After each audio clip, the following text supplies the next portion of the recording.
بسم اللہ والصلاۃ والسلام علی رسول اللہ۔ العفو نرمی سے کام لینے والا، الغفور بہت درگزر کرنے والا۔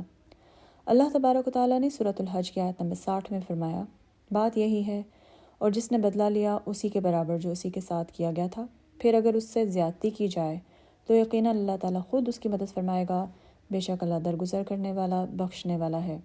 اور پھر سورۃ النساء کی آیت نمبر 99 کہتی ہے، بہت ممکن ہے کہ اللہ تعالیٰ ان سے درگزر کرے، اللہ درگزر کرنے والا معاف کرنے والا ہے۔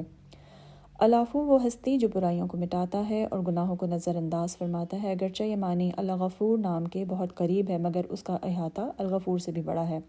الغفران کے معنی ڈھانکنے کے ہیں اور العفو کے معنی مٹانے کے ہیں، اور مٹانا ڈھکنے سے زیادہ فصیح ہے۔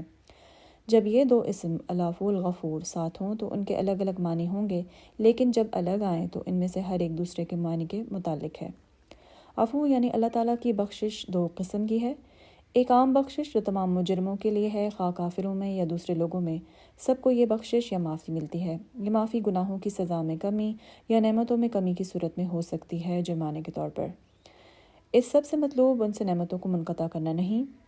لوگ اسے توہین و شرک اور دیگر خلاف ورزیوں سے تنگ کرتے ہیں، جبکہ اللہ ان کو عافیت و رزق اور ظاہری و باطنی نعمتیں عطا کرتا ہے اور دنیا میں آسانی دیتا ہے، انہیں نعمتیں اور منافع عطا کرتا ہے اور اپنی بخشش اور بردباری سے انہیں نظر انداز نہیں کرتا۔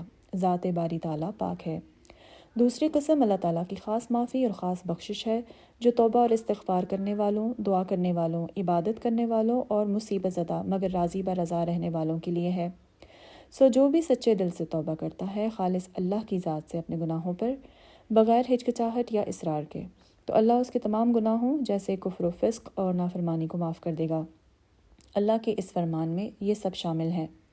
اللہ تعالیٰ نے سورہ زمر کی آیت نمبر 53 میں فرمایا، میری جانب سے کہہ دو کہ اے میرے بندو، جنہوں نے اپنی جانوں پر زیادتی کی ہے تم اللہ کی رحمت سے نا امید نہ ہو جاؤ، بالیقین اللہ تعالیٰ تمہارے سارے گناہوں کو بخش دیتا ہے، واقعی وہ بڑی بخشش بڑی رحمت والا ہے۔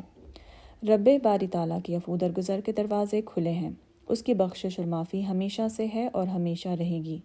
اللہ تعالیٰ کی معافی اور بخشش کا وعدہ توبہ کرنے کی شرط کے ساتھ تمام لوگوں کے لیے ہے۔ سورہ طٰہٰ کی آیت نمبر 82 میں اللہ تعالیٰ فرماتے ہیں، ہاں بے شک میں انہیں بخش دینے والا ہوں جو توبہ کریں، ایمان لائیں، نیک عمل کریں اور راہ راست پر بھی رہیں۔